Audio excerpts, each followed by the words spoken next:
से बाहर ज्यादातर लोग उन्हें इसी गाने के लिए जानते हैं, लेकिन इसके अलावा भी उन्होंने क्रिश में दिल तू ही बता जैसे कई और हिट गाने भी दिए थे। लेकिन सबसे दिलचस्प बात यह है कि जब वो बॉलीवुड में अपने करियर में अपनी पीक पर थे, तभी उन्होंने मुंबई को छोड़ दिया और आसाम वापस आ गए। एक इंटरव्यू में उन्होंने कहा कि बॉलीवुड में बहुत एटीट्यूड है। जुबीन ने कहा कि आसाम में वो एक राजा की तरह है, राजा को कभी भी अपना किंगडम छोड़ना नहीं चाहिए। कुल मिलाकर इन्होंने 40 से ज्यादा भाषाओं में 38,000 से ज्यादा गाने रिकॉर्ड किए। आसामीज और हिंदी के अलावा यहाँ पर तेलुगु, तमिल, मलयालम, नेपाली, भोजपुरी, बंगाली और नॉर्थ ईस्ट की ऑलमोस्ट हर एक भाषा शामिल थी। ये 12 अलग अलग म्यूजिकल इंस्ट्रूमेंट्स भी प्ले कर सकते थे। लेकिन ट्रेजेडी ये है कि इतने टैलेंट के बावजूद, इतने सारे अलग अलग गाने रिकॉर्ड करने के बावजूद इन्हें बहुत कम पैसे मिलते थे। इनके मैनेजर सिद्धार्थ शर्मा ने रिवील किया कि इनके 38,000 रिकॉर्डेड गानों के राइट्स प्रोडक्शन हाउसेज और म्यूजिक कंपनीज के पास थे और जुबीन को सिर्फ वन टाइम रिकॉर्डिंग फीस मिली थी। म्यूजिक कंपनीज ने इन्हें बहुत एक्सप्लॉइट किया। अब यहां तक की कहानी सुनने के बाद आपके मन में सवाल जरूर आएगा कि पॉपुलर आर्टिस्ट तो पहले भी बहुत हुए हैं और सिंगर्स तो आज भी ढेर सारे बहुत हैं जो काफी पॉपुलर हैं, तो जुबीन में ऐसा क्या खास था? इसका जवाब है दोस्तों कि जुबीन की पॉपुलैरिटी केवल उनके म्यूजिकल टैलेंट की वजह से नहीं थी। आज हर किसी के पास जुबीन से रिलेटेड एक किस्सा है, उनके साथ एक तस्वीर है,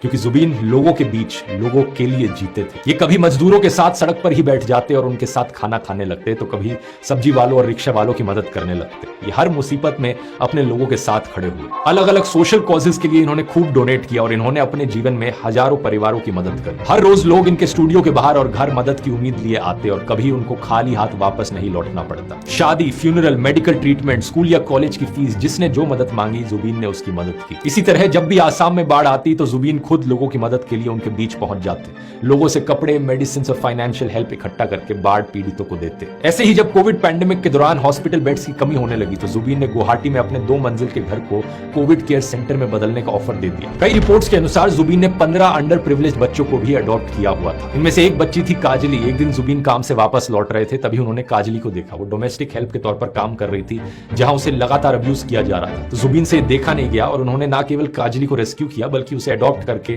कोर्ट में लीगल बैटल भी लड़ा और जीते। अंडर प्रिविलेज लोगों की मदद करने और हर मुसीबत के समय अपने लोगों के साथ खड़े होने के कारण जुबीन लोगों के रियल लाइफ हीरो बन गए।